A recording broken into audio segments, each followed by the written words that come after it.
Welcome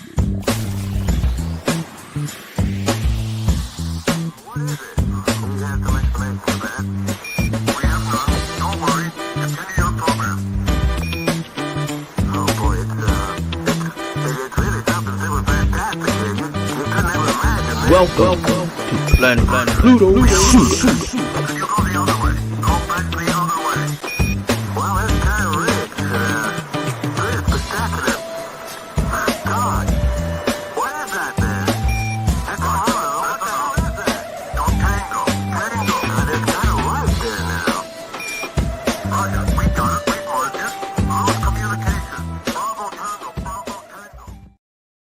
Bravo, bravo, bravo.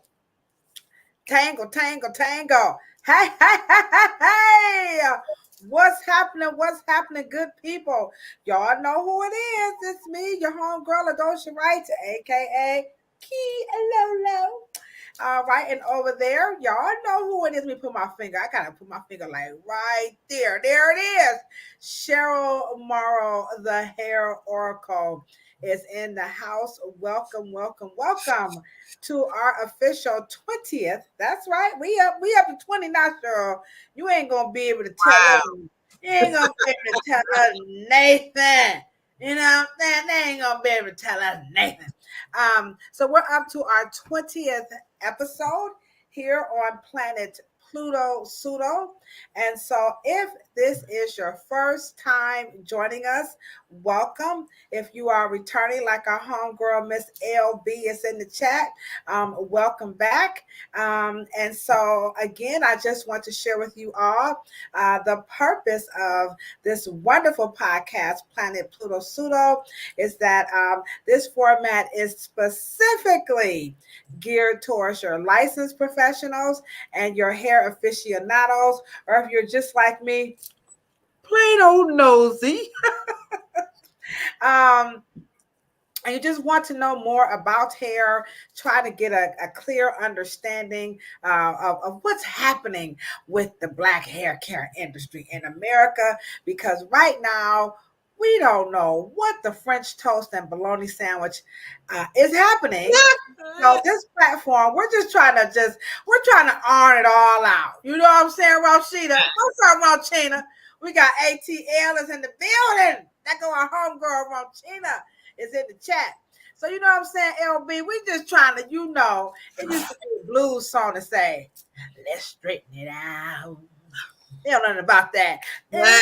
Straighten it out. You know, we're just trying to straighten it out and see what's going on. We are the bold professionals who are willing, to talk about the things that, popular opinion just doesn't pretty much like to go there. And tonight we have a wonderful episode. Again, this is our 20th episode here on Planet Pluto Psuedo. And so it's all about the cost of racism in the Black hair care industry. Now, I know some of y'all might be like, now that don't really make no sense, It does. It makes a lot of sense. And so we're gonna talk about it. Now, y'all, if you kind of wondering like how the flow go, right? LB, you know how I am. I'm the instigator. M-A-N-I-P-U. I know it says manipulator, but they don't know about the manipulator. Y'all don't know nothing about the manipulator. But yeah, so I'm the one who just kinds of kind of get the party started. Definitely address these issues, from the consumer's perspective as well as the cosmetologist, especially those of us who buy into the pseudo. Now, I bought into the pseudo. I was sold until I met Cheryl. And then I was free. I was delivered. Put your hands on the phone if you could just feel it in the computer. And so I was delivered from the pseudo stuff that was being, promulgated about Afro hair. We just need to, get back. Maybe get back isn't a good word because you know what they say, life goes on. But we need to tell the truth. because folks just lying out here, and it's just getting out of control. And Out. the black beauty industry and the barber shops, all of us licensed professionals, we just, we just can't handle it. You know what I'm saying? And so we have to do this. So tonight, this topic, it's going to be tough, because it's an era of what? Buy black. You know, you got so many, monikers and taglines and companies and websites. I think there's a website. No. It's not a website. I actually think it's an online store. It's either buy black or shop black. You know what I'm saying? And so, Shop black, I think. I'm sorry. Hold on. Wait a minute. I see somebody in the chat that deserves, like, we're not worthy. We're not worthy. And I gotta put you on. I hate to do it, but I gotta do it. But it is the world renowned. I ain't making this shit up. Okay? I'm not making it up. Y'all can go find out if you want to. But what they say, up with me and get some money. I'm telling you right now, this man right here, Jonathan Butler, is in the chat. When I tell you, this is the holistic practitioner who will save your black booty. And I don't care what color it is, purple, green. Let me tell you something. You know how some people, the truth, you know what I'm saying, Cheryl? Yeah, right. If you look up in the dictionary, right, and you know how you say the truth, you follow me, Rashida LB? I know some of y'all trolls. What's up, trolls? We see y'all. I see the numbers going up. But if you look up in the dictionary, right, and you see the truth, right, and then you know how I say synonyms, like what other words for the truth? That's him. He's the truth and the synonyms. Come on now. My homeboy, John Butler, is in the chat. And when, people who you admire, who watch you come, we from the hood, you know what I'm saying? And so where it's all good. And so he knows my struggle. He knows LaDosha has been out here trying to get these black folks the truth since I opened up my business. And so he played a very, very big part in getting my stinking, when I say my thoughts was stinking, baby, Pepe Pew ain't had nothing on my shit, I was just wretched out here. So big ups to Jonathan Butler in the chat. If you, Todd, I don't know if you still doing holistic wellness, but anywho, he said, "Girl, just teach." But I got to do that. People always want, how you like, well, where will LaDosha get all this stuff from? What does she know about holistic wellness and how things don't, work the way that they work and all this other stuff that Cheryl didn't teach her? You know what I'm saying? It's John. So, I mean, that's just how it goes. And so, and we like to source up. And so we like to be, people vet us. They want to make sure, are you authentic? Is LaDosha a real live cosmetologist? Did she really, get training in holistic wellness? He's got enrichment, the age of enlightenment, but I just ordered me some enriching gifts enzymes, because he taught me about enzymes as well. And then sure, you talk about enzymes. So yeah, we are the real deal. This is what we do here. We actually tell the truth. We source up. And so tonight we're going to source up and tell the truth about race and economics. How is it hurting? Our book of the month, you guys better get ready. Birth of a White Nation. Yeah, let me put it up here. Now I don't know if y'all, following our book of the month. We're going to have a dope book club, sure, when all is said and done. We've had some outstanding books. We started off just right quick. We rocked y'all world with Styling Jim Crow. That had everybody like, damn, y'all dope. So Jim Crow, definitely Styling Jim Crow put us on the map. Then we came back through with Doppelganger by Naomi Klein. Doppelganger was just like stinging. That was crazy. Yeah, and then we had homeboy, what was it from about I forgot his name. Did I take him down? I think I did. So we had the other gentleman, Tom Burrell. We Right. had, here it is. I'm on it, Cheryl. We had brainwashed, and brainwash had people very agitated, challenging the myth of Black inferiority. And what we learned from this book is that we need to tell better stories. So Cheryl was like, the book is good, but we need to stop talking like this about each other. So we had Tom Burrell's Brainwash. It's a good book, very controversial. And then just last month, we came back through with styling. Where did I put that one at? It was Styles Success. Oh, I must have took that one down. So yeah, so we got pretty good. So this month we're doing we're gonna do birth of a White Nation.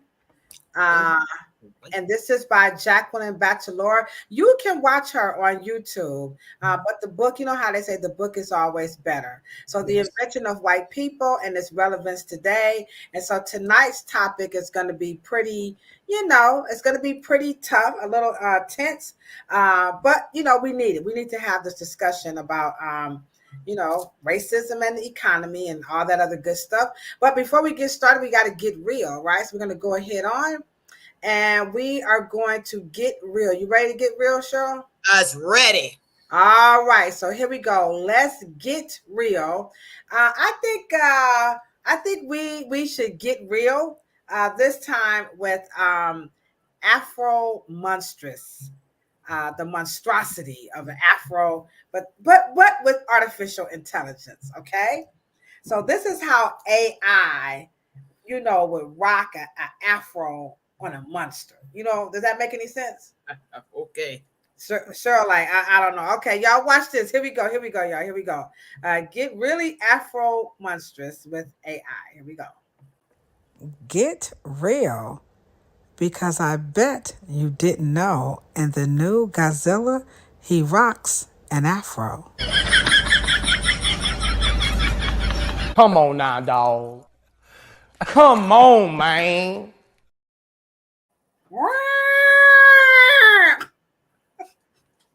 I saw that my girl Mika, she's on Facebook, and she and I, we met online via the pseudo killers, and so we had it on her page, and I thought you might really get a kick out of that, because when I visited you in San Diego, you were teaching me about AI. I'm sure you all can tell I don't like AI. Oh, I love it. I know, sure. Like, don't you get with the program?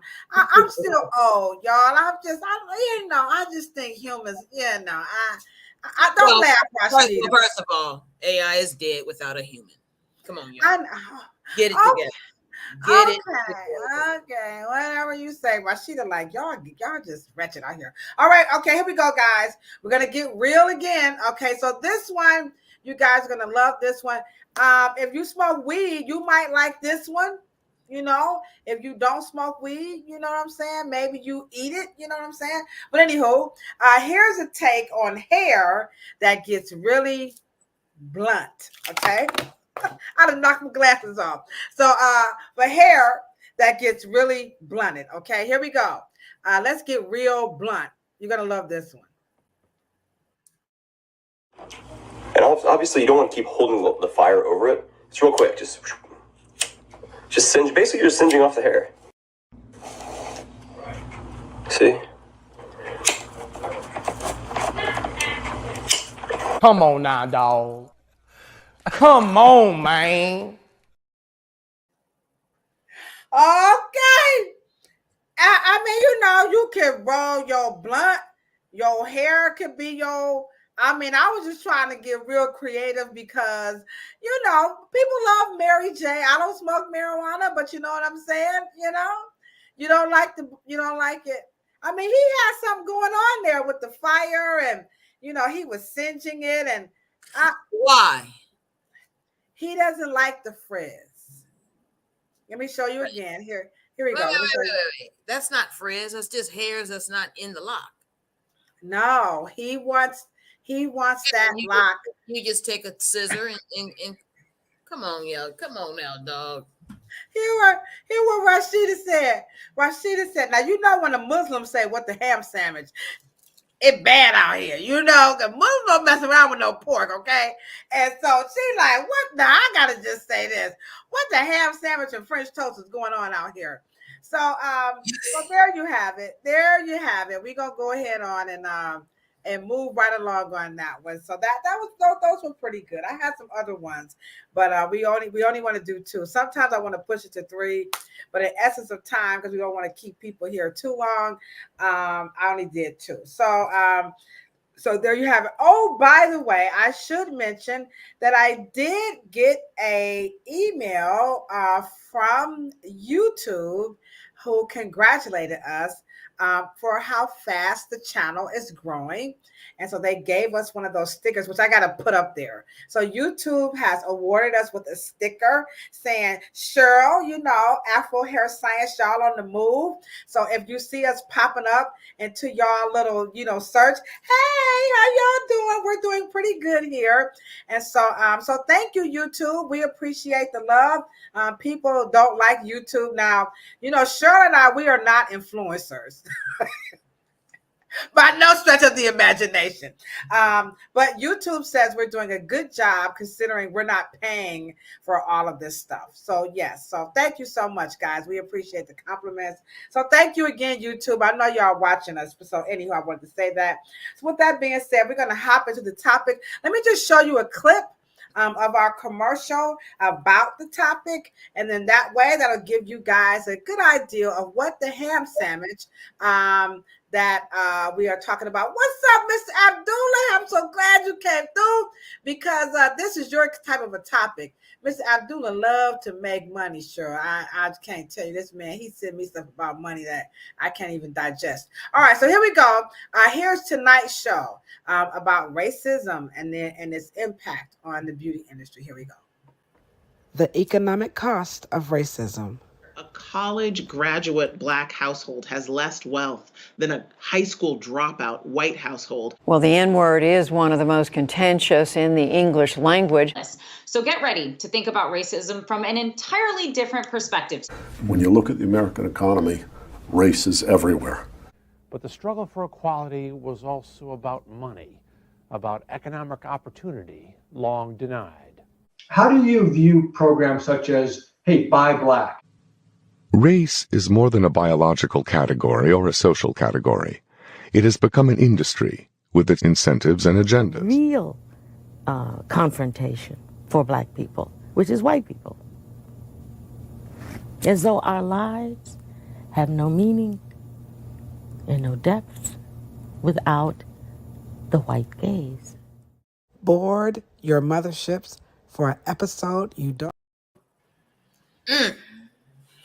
I had to do that, y'all. I had to do that because Monday, Cheryl introduced me to an interview that the late Toni Morrison had with Charlie Rose. I don't know if he's still alive either, but anywho. And so I decided to go back and watch it. And so I'm gonna start the podcast tonight off with that statement that Miss Morrison made. It is as if, you know, we can't do anything without the white gaze. And I don't know if you guys recall, probably maybe the very first 3 episodes of the dumbest shit that people say about black hair, I disclosed my reluctance of taking the information in that Cheryl was teaching me because she wasn't white.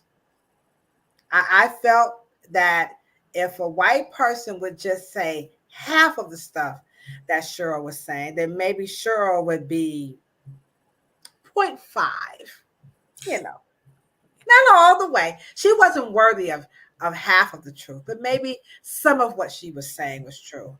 And that really opened my eyes to my ignorance. It was very, you know, I'm just talking about myself. I'm not trying to put, no brushstroke over all Black people, let alone cosmetologists. So, with that being said, the topic tonight is all about, the economic cost of racism. So, can we just address, are we trying to make money, get paid, be bosses, be our own, whatever, independent, throw your hands up at me and all this, that, and the other. Let's start it off. Let's just hit right to it. Are we trying to do this because we're trying to be white? Yeah, it's fascinating that Miss Morrison would use the word gaze. Ironically, because white people don't see us. Or, better yet, they pretend to ignore or to validate what they see in us. But like I say all the time, the 21st century way of thinking,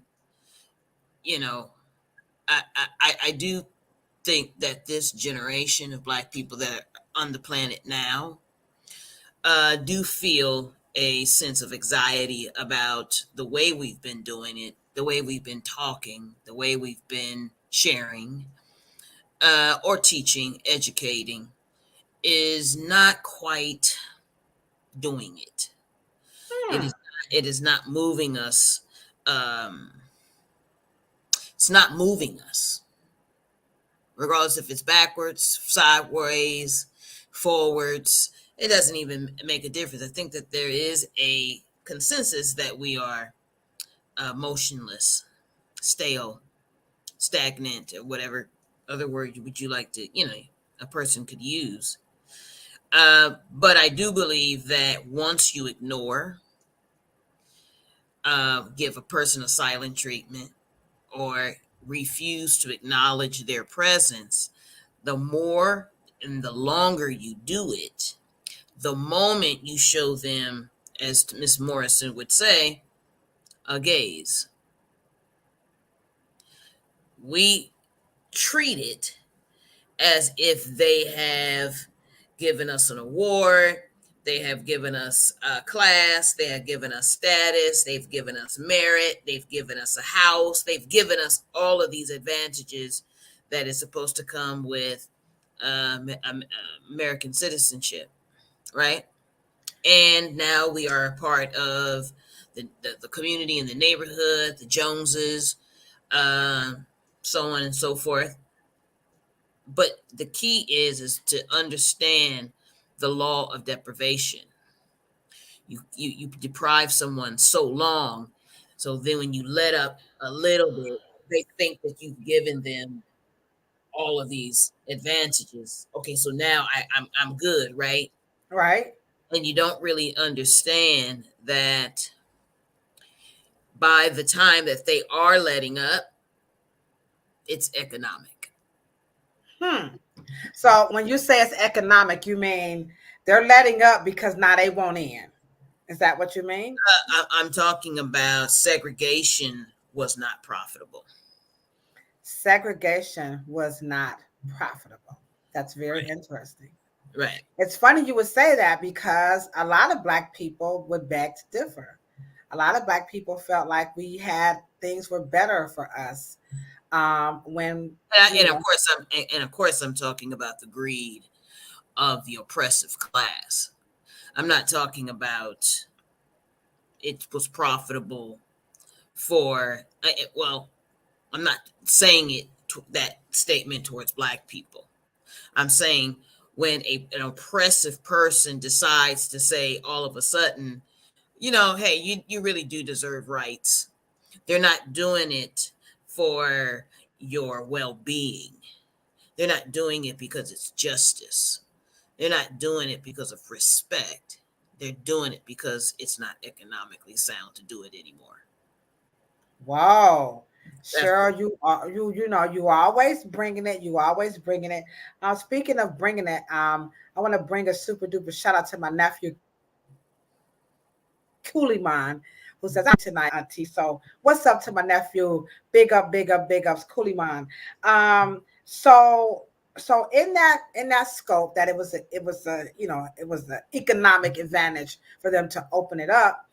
We could just back up just a little bit, and we could talk about what problems did racism in the past really pose, for Black people. So if things were segregated, well, not if, because things were segregated, were there other issues that, because all of this stuff is kind of still trickling down, that affected us, that, because it seemed like, oh, everything you just bought Black. You went to the Black grocer, you had the Black seamstress, was there some other areas that we're not being told about, how this racism affected this economy, this Black economy?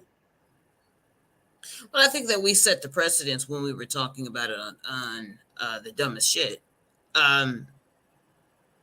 Race is a verb. It's an economic tool. And if Black people can remember that it's not a social tool, it's not a social phenomenon.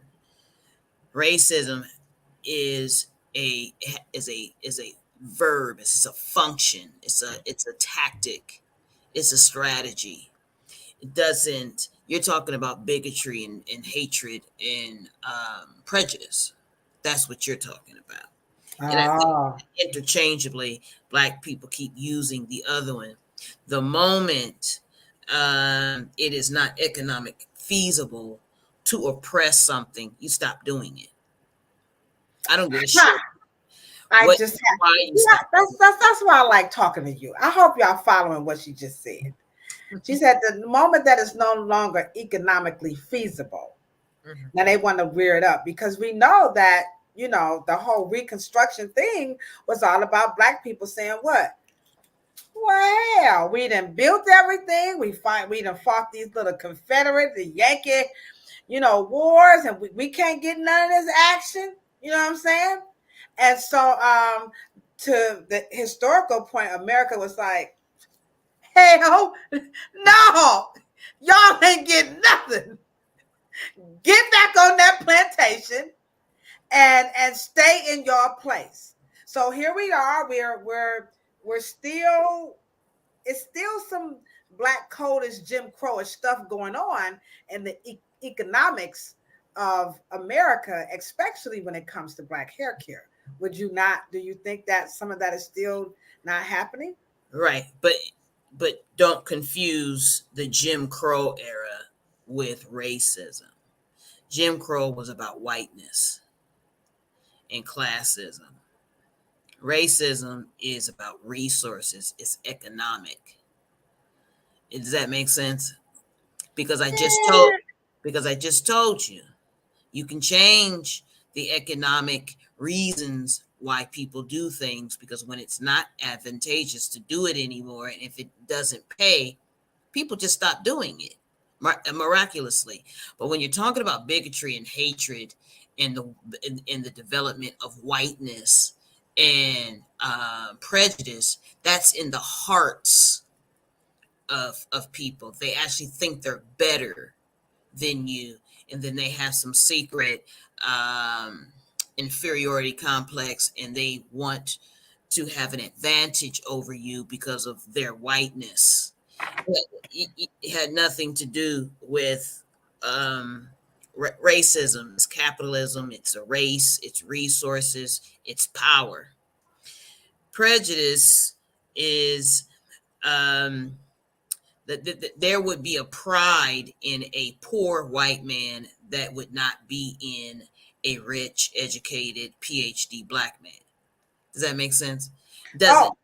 It's not the same thing. So, right.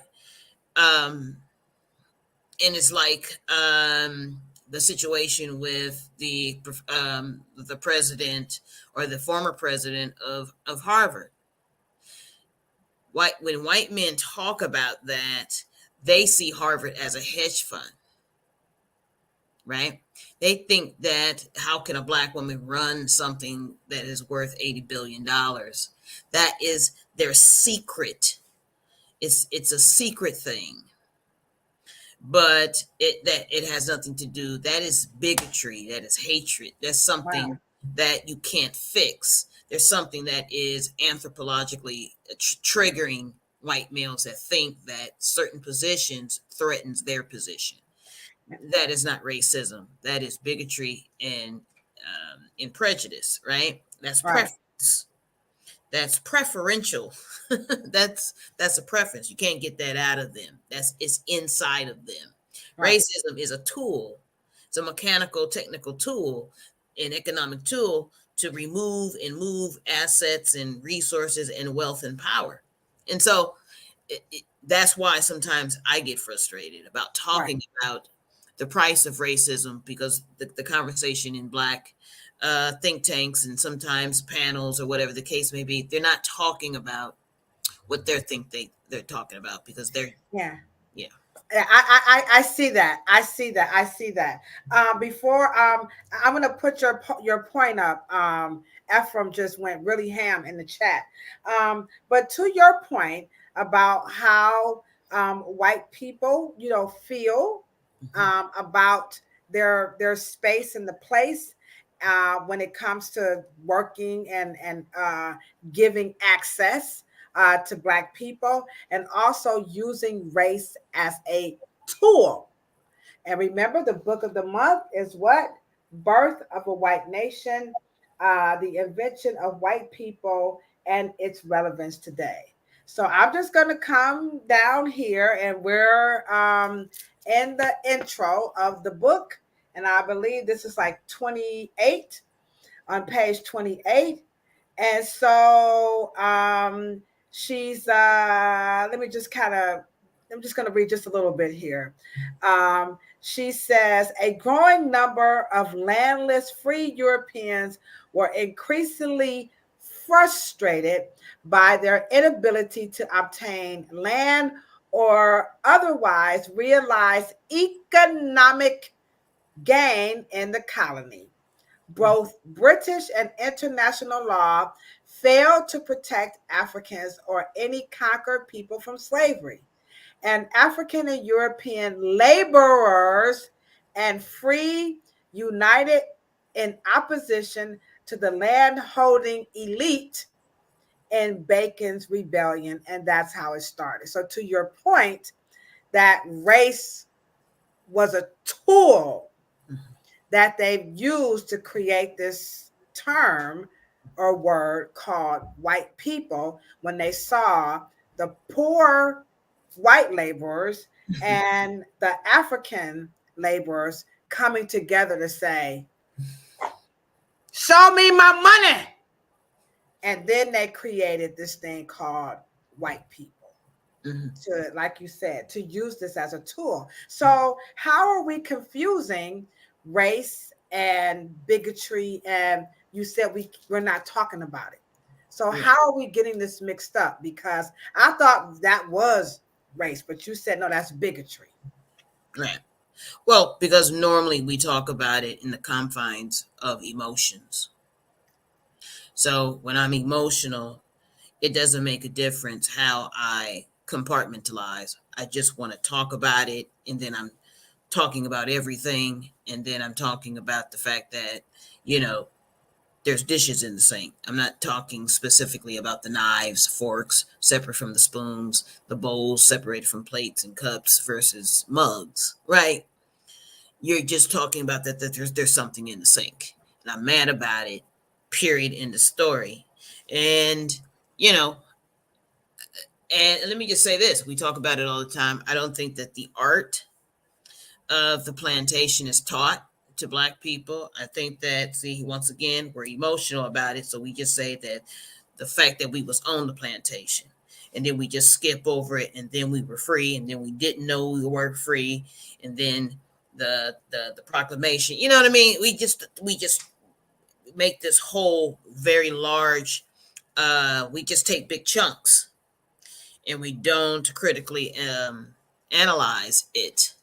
So we could don't repeat things, don't say certain things, call things by their wrong name, and then get things twisted, and that I think is the problem, because even talking about racism can keep you poor. You Yeah. talk about it wrong, that'll Right. get you poor. And let me give So you an is this example. so would this be example of talking about it wrong?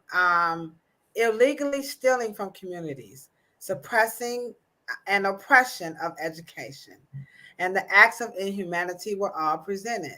Like Kanye West said, the ability to remove out of that mental environment, you must take ownership and development of your own being. A great example of this illustrated in Django the movie. Now, I think what Kanye West was saying, and I don't know if that's what you're saying, Mr. Abdullah, was that we kind of, we were, we were responsible. Like we didn't really like fight hard enough to get out of slavery. And so all of this stuff that we're talking about, like we did this to ourselves. So what do you say about that school of thought? Under, you have choices, and when someone has that type of power, over you, when you're talking about racism being used as a tool, would, or, I mean, I always kind of feel like that's not, it's not fair to make that type of a comparison, because back then things were so different. But you do have people like, Mr. Abdullah, in the chat, that don't see the power of race being used as a tool. And I'm not saying you don't per se, Mr. Abdullah, but what do you say to people who just kind of feel like, yeah, so what? It's used as a tool, but nigga, you got to man up and you got to do this, nigga. And then, what I'm saying, they get real rah. Right. Once again, and I'm going to take this opportunity to take it a lot deeper, right? Here come the hammer. Everybody start. Here come the hammer. I'm ready.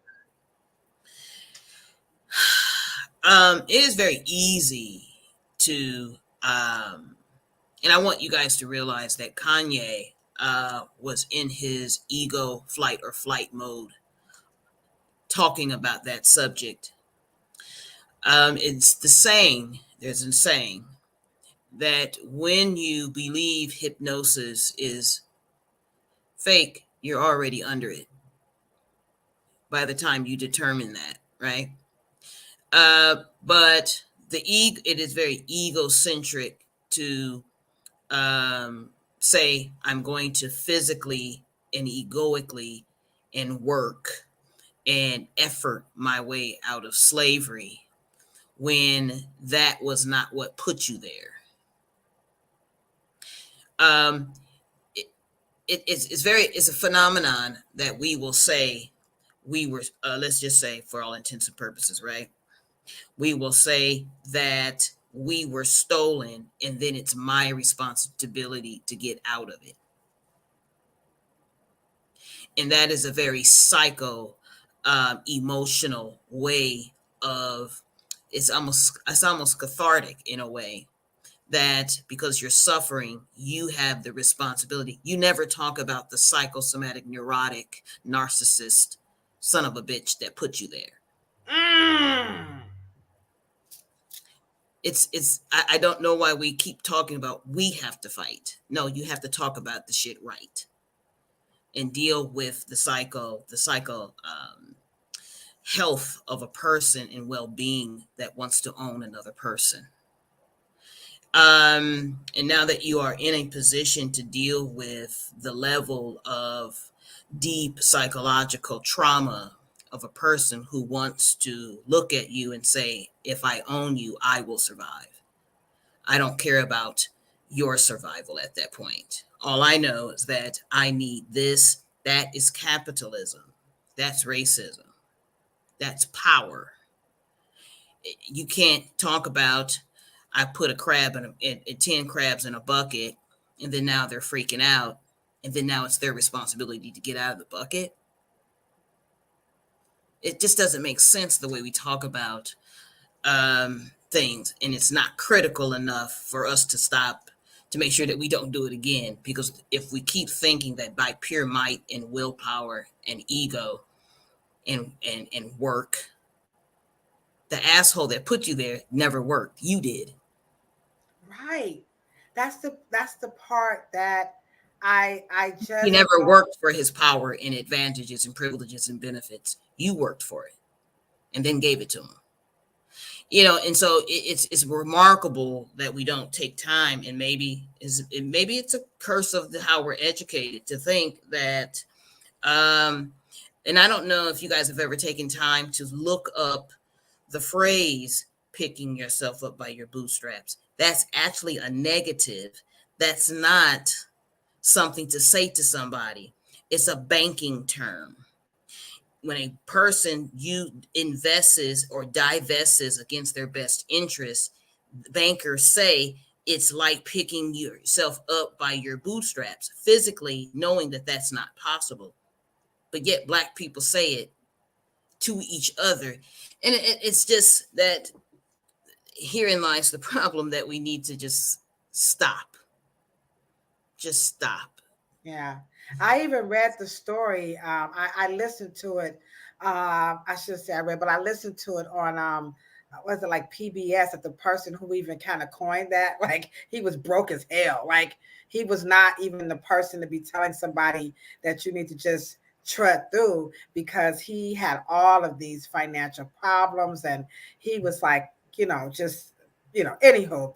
But to your point, I know that in the beauty industry, that this can be a little touch and go, because we do kind of feel like we did pick ourselves up by the bootstraps and just tread through, especially in the new era of buy Black.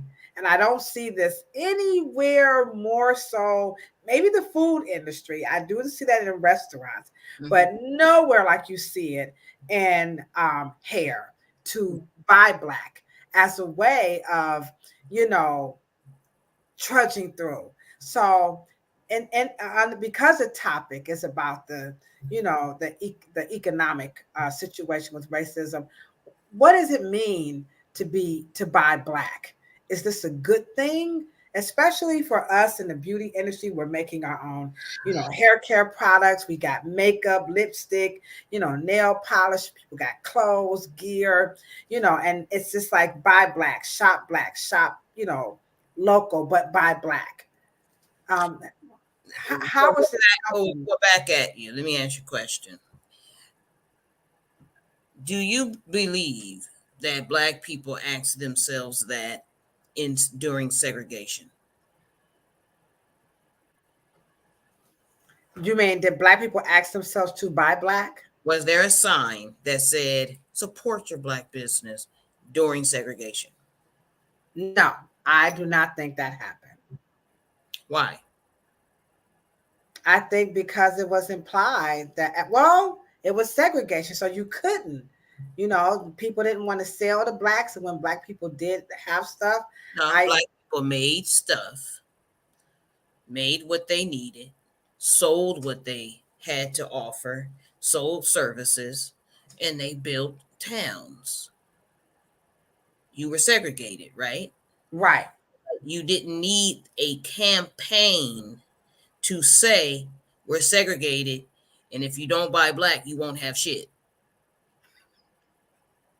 No, you just bought Black. You didn't think about it, right? Why is it a phenomenon now to say buy Black? Because we are integrated. I have not used that term as a businesswoman, and I've had people actually come after me about not using the buy Black. Well, what does buy Black even mean? I have no ideal? Anybody in the chat? We got the chat is looking pretty good. We got some folks in the chat. Anybody want to take a stab at it? What does it mean to buy black? Now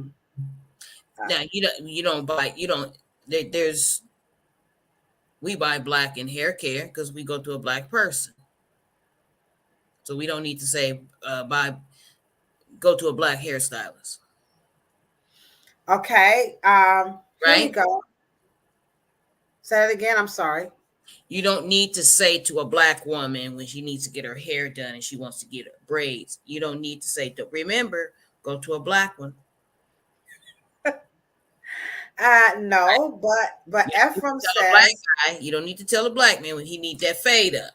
9 times out of 10, he's gonna go black, right? Right. But we got some responses in the chat. What does it mean to buy black? So here's one. Sell to your own culture, buy black. Hold on. Number 2, knowing your culture's needs.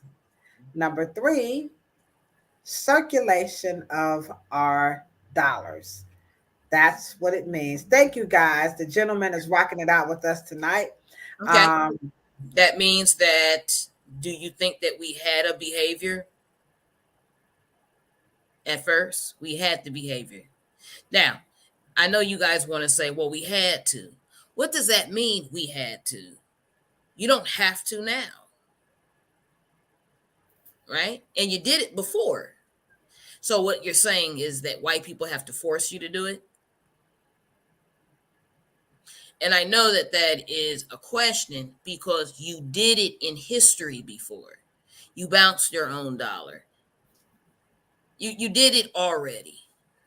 That's not new, right? You know, the barbering industry was already black. The shoe shine business was already black.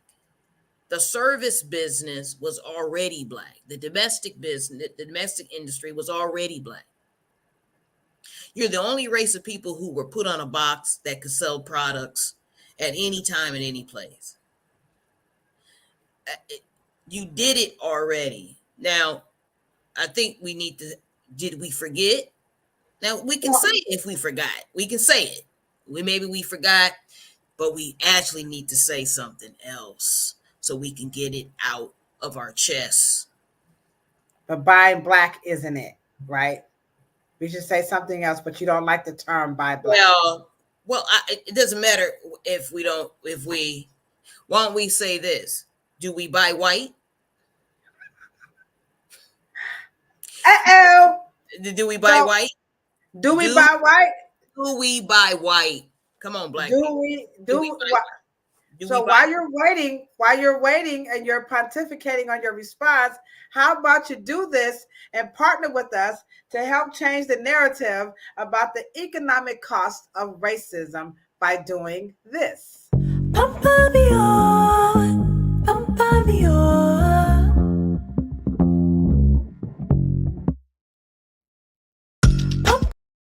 I know Cheryl's thumb is going to come up on the screen and tell you guys to go ahead on and push that heart button. Don't forget to subscribe to the channel while you're at it. Hit that little reminder so that you'll know when we're going live. But woo, the chat lit up. So we've got choices. Love yourself enough to love yourself. Our people have needs like any other race.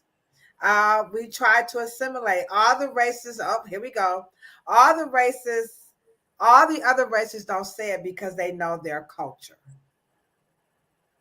So we have to say buy black because we feel well. Let's just say it another way, and that's very poetic, but it still does not change the resonance. The resonance. I need to be able to tell you that when you are deprived generationally by that person that deprives you of that, it is a psychological problem. It's not about just going over to walking. We never just physically believed that a black person's shit was not better than ours, than anybody else's. That's not the point. The point was that I was not deprived of buying from a black person.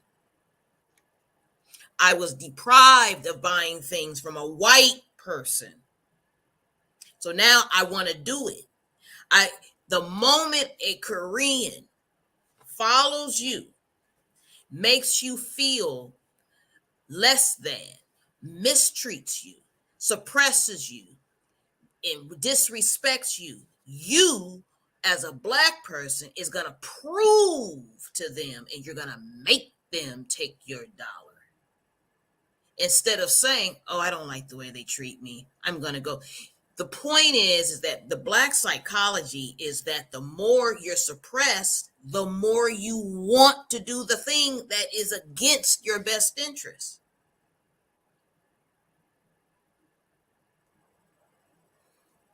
It's called deprivation.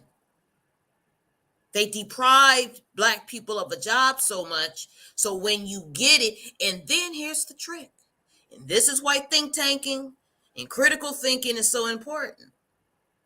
They deprive you, they give it to you, and then they say she got the job at Harvard because she was a DEI choice. She was black. That's the same reason why she was not there 75 years ago. But if they hold it and hold it and withhold it and withhold it, they know the more they hold it, the more you're going to want it. That is what's tricking your behavior. And you got to understand that that is the byproduct of deprivation. That's why you have to stop it. That is, let me just put it this way, with S.B. Fuller, one of our greatest beauty teachers and educators and brand developers and beauty mavens, right? He told black people when they were trying to mess with us in terms of the busing down south, right? Right. NAACP sent a Thurgood Marshall down there. S.B. Fuller said, well, he said something else, but he said, what you guys going down there for? Get all them churches, buy y'all some vans, tell them white folks, don't bring their ass down here no more. We don't need their bus. Because he knew if they kept depriving you, you are going to fight to get on that bus. Even if it means sitting in the back, you're going to make a point. Just to make a point. That is what deprivation triggers the ego. And it triggered the ego of black people. So now we're going to prove. And I don't understand. You're going to take my money. My money spends just like anybody else. Take it, take it, take it, take it. And we have to deal with the fact that we are just not under the proper psychology at this point. We just say, do the function, buy black, buy black, buy black. But we're not really solving the little things to why we have such a hard time going to blackness when our grandparents did it. You grew up with that already.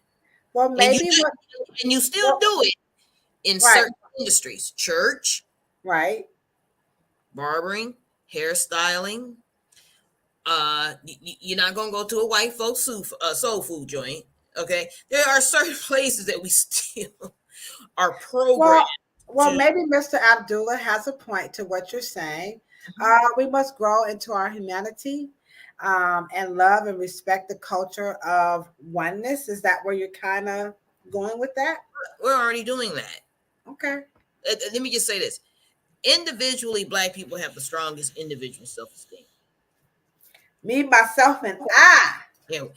The problem is that I need to be able to stop myself when I'm having those racist internal thoughts.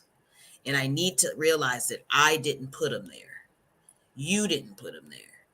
And that we have to stop and say, okay, it's not that we need to buy black. We need to believe in black.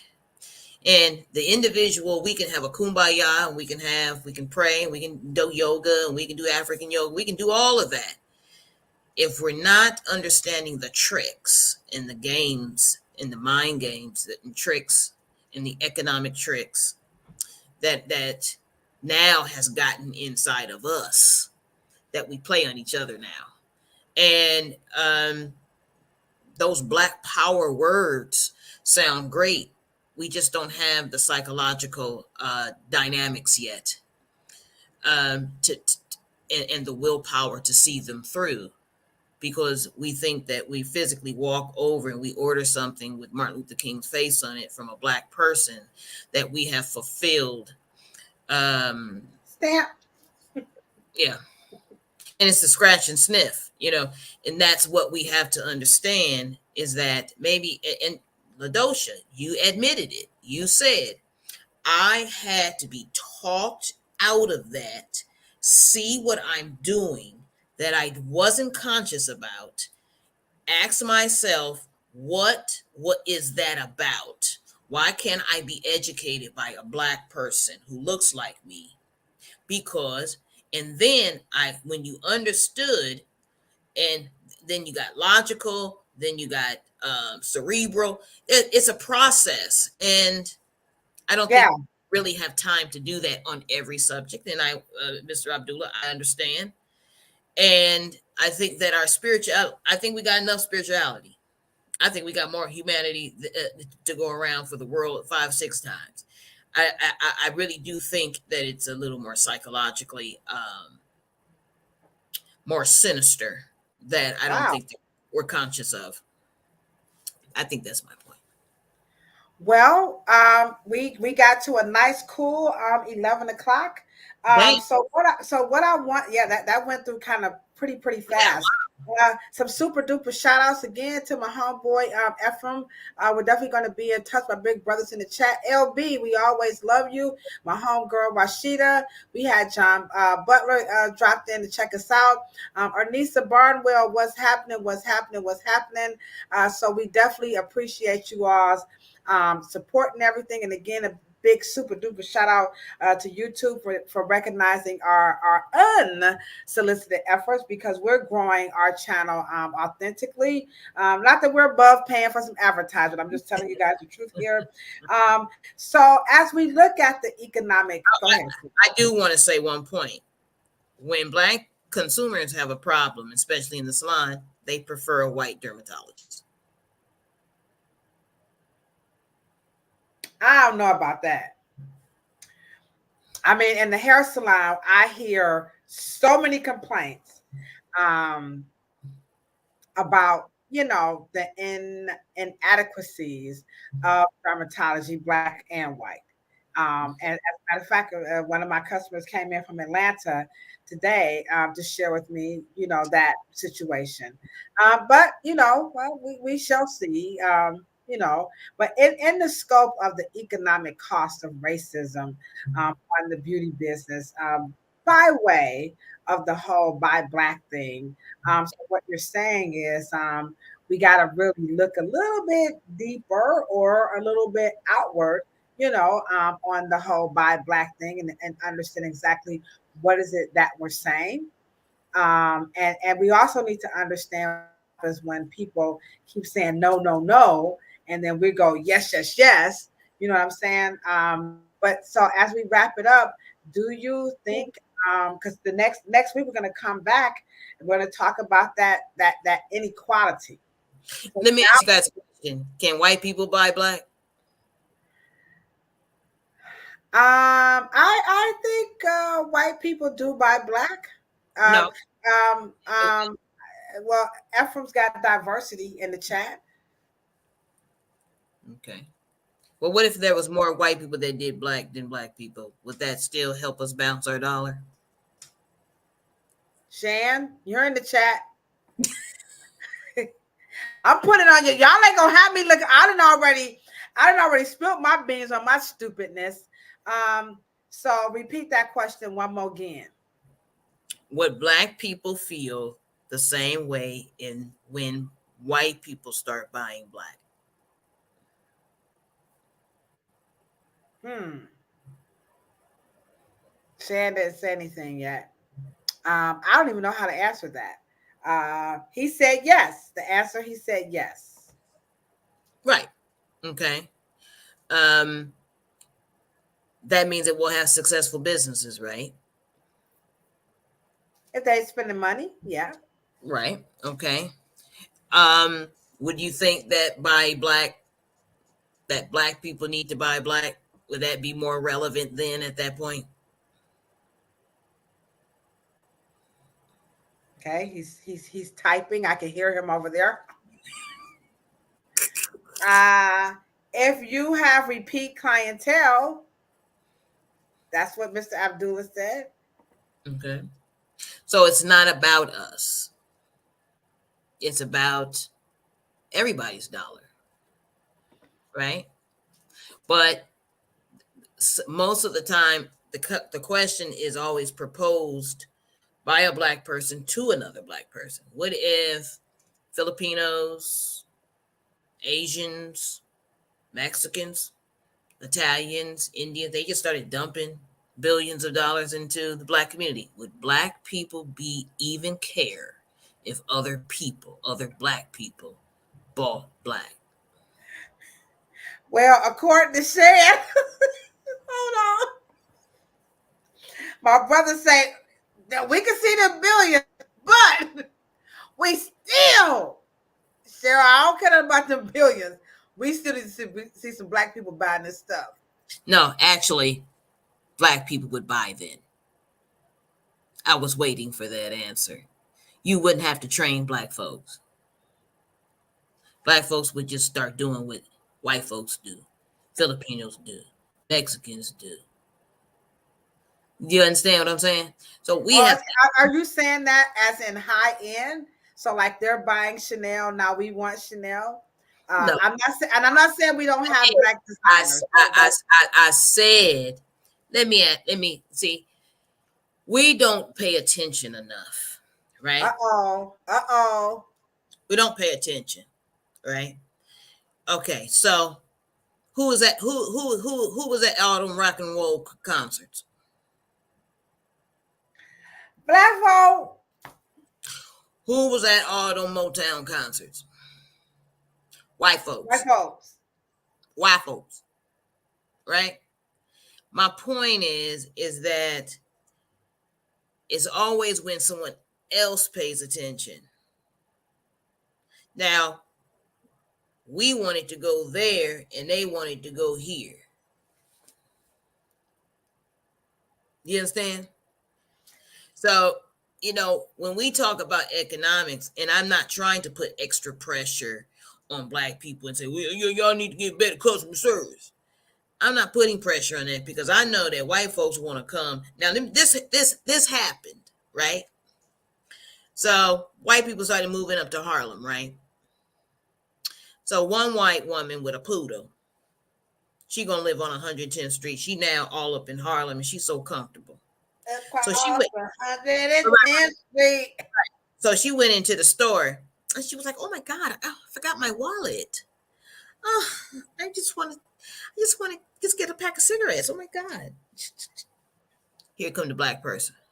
Why don't you just buy Lucy?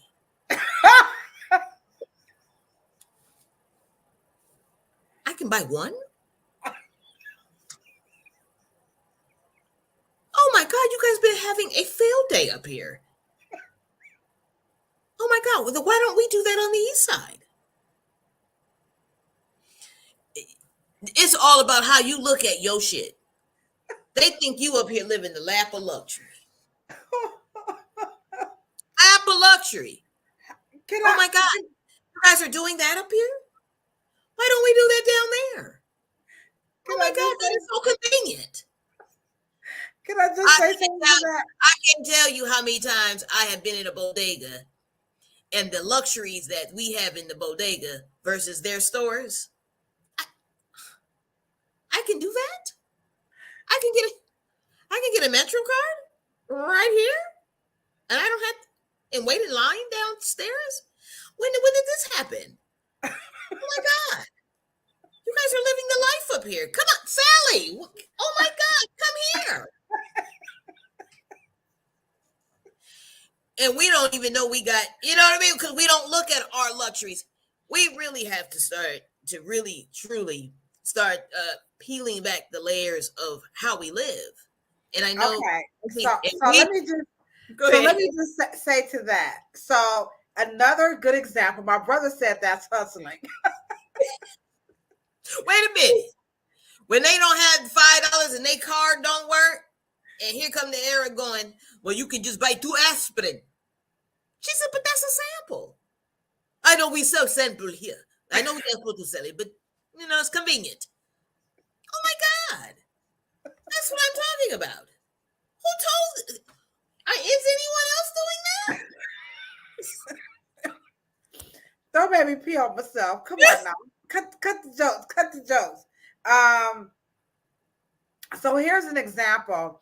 Kind of, like they couldn't believe it. So when I first left cosmetology school, I went to work, in a white hair salon, right? So their menu is a la carte. You can, I'm trying to get it out, y'all. So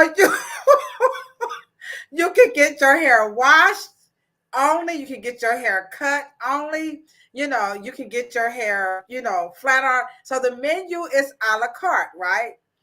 And so the Black people, they come and they get the whole service.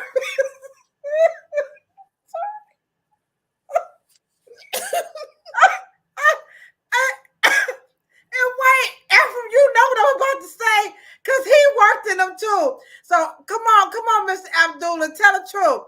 Hold on, Ernisa. So they menu was a la carte. So Black people get the whole thing done. We get to share.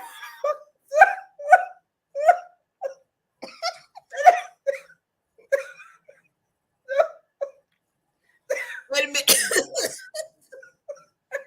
I can't get it out. The white folks was like, how on God green's earth can they afford a whole hairstyle? Y'all paying for the whole thing? The whole thing? You're getting a shampoo, blow dry. All in one? Oh my gosh. and so this was definitely a culture shock. It was a culture shock. Those white women could not believe that Black women. So back at you, Shan. Who being hustled? You see what I'm saying? Like who being hustled? We get the bundle because we ain't leaving without all of it in one. Okay? What you talking about? You a la carte in a salon? That's a restaurant. One Black woman said, you ain't got no confidence. You don't need nobody to validate you. Validation is for parking. I'm like, okay, Lord. Oh, we can't make this. We different. We are different. I'm telling you. And we have certain fabulous luxuries, but we're trying to say racism really starts making us feel bad about the way we do things. And it's really just how we make life convenient for each other. We do, our salons were all inclusive. You paid for a package, right? We don't do you are not going to walk in here, spray bottle and do a haircut. We are not Sam's, Fantastic Sam's and Supercuts. We don't know nothing about that. Okay. Yeah, you get a few that just want it, but for the most part, and here to take it to another level, I don't know how many of you have ever visited Mama Africa, but at least West Africa. So when I was in the Gambia, right, and we're working on the curriculum, and I'm asking them like, you guys to get really creative here. You can specialize in like hair coloring. You could become like a master cutter. You could really do creative things with this curriculum and blase Skippy. And they were just sitting there like, And so Lavina is like nudging me like, that's not what they do here. And so finally, because I can't read in between the lines, you know what I'm saying? So I'm like, well, what's the problem? And they're like, uh, why would anyone come to the hair salon and only want to get their hair colored? So there you do everything. They don't even understand the concept. Why would you go to a hair salon and only get a hair style? So in the Gambia, I don't want to say Africa, but in the Gambia, when you go to the hair salon and the barber shop, you get everything. You get your hair, your makeup, your lashes, your nails, your feet. There's somebody like on the board, underneath so the whole salon space is being used. There's people doing your hair. It's like it's not an option to become a master colorist or, you can become an expert, but they didn't get that from the Asians working on the hands and working on the feet. They got that from African cultures. You're going to have some girls working on your hands. You're going to have somebody working on your feet. You're going to be having somebody. It's going to be a whole convention. Squad. Yeah, it's a glam squad. Yeah. I love that saying. It's going to be a whole squad. Yeah, right. yeah. That's how they roll. So as we wrap up here, when we talk about the economic cost of racism, we can see right there. And I thank you so much. You are Afro. I'm gonna go ahead on and let you get that. It's the culture.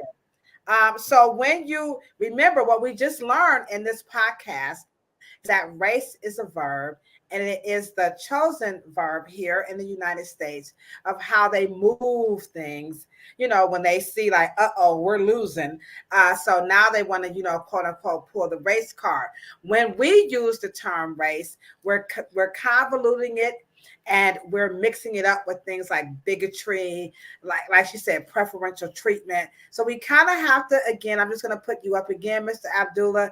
It's about like elevating. We need to elevate our thought processes and just think a little bit more, and watch out for the white gaze. Be careful with the, they got a rubber stamp and it's got to be validated, and it's got to, what if they do it, we can do it, like that kind of thing. Because when we come back next week, we're going to talk about this high cost. What has this costed us? And how will it cost us? Because now we hear a complaint. What? The white people are buying up all of our businesses.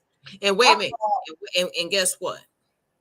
Now that they passed that law in New York, that white folks gotta learn textured hair. Now, they may not be learning no science, and I already guarantee you they're not gonna do that. But they made it mandatory. White folks gonna take your damn clientele, folks. They gonna come to work at 7 a.m. They gonna leave at 7 at night. They gonna push that work ethic, baby. And they gonna kick your ass. Okay? Now, you wanted them to validate your ass so bad because in white folks' mind, validation means taking your shit. You want some pride. You want some position. You think it's emotional. To them, it's always economic. It's always economic. And that all about the Benjamins. Yeah. Yeah. You're absolutely right. So we're going to talk about that because, like I said, we walked you guys through the cost of racism, right? And now we're going to walk you through the future. What has happened?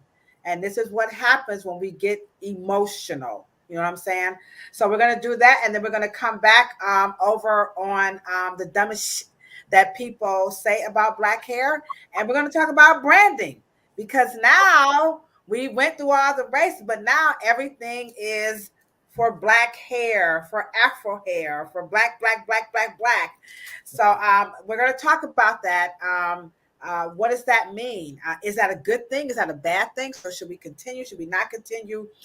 So all this month, I'm going to put up the schedule. So that's how it's going down. Remember, our book of the month, which I do encourage you all to get it. It is a very, very good read, especially as we talk about all this stuff about money. It's really important that you know that race as a verb, how it's happening. And she just told you New York just passed the law that they have to learn how to braid, twist. And let me say this. During the Afro Hair Summit, sure, you may recall, we asked them all, like, what do you want to learn the most? What is that you guys want to learn about Afro hair? And hands down, it wasn't just the young Black girls and the young guys talking about locks, twists, and coils. Hey, white people are ready. They ready. And if you they morning ready. Listen, I saw on TikTok that there's a white girl that's braiding hair and she lets you go to sleep. She has her space laid out. She's got a special chair and you can lay down and she's braiding. I'm telling you, like Cheryl said, y'all best to get ready. And if you don't think Lo Lo and them ain't gonna go over there and get their hair done, you guys better think again. So we'll be back and we're going to be talking about the cost of the choices that we're making about race. And then over on the Dumb and Shit, we're going to talk about race and branding. So we want you guys to get ready. Don't forget, please remember to hit the thumbs up button. And don't forget to subscribe to the channel. And thanks everybody so much for joining us. We appreciate you guys. And you know what we say when we're signing out, right? Good, better, best. Never let it rest until your good is better and your better is best. Good night. See you guys on Monday at 6 o'clock p.m.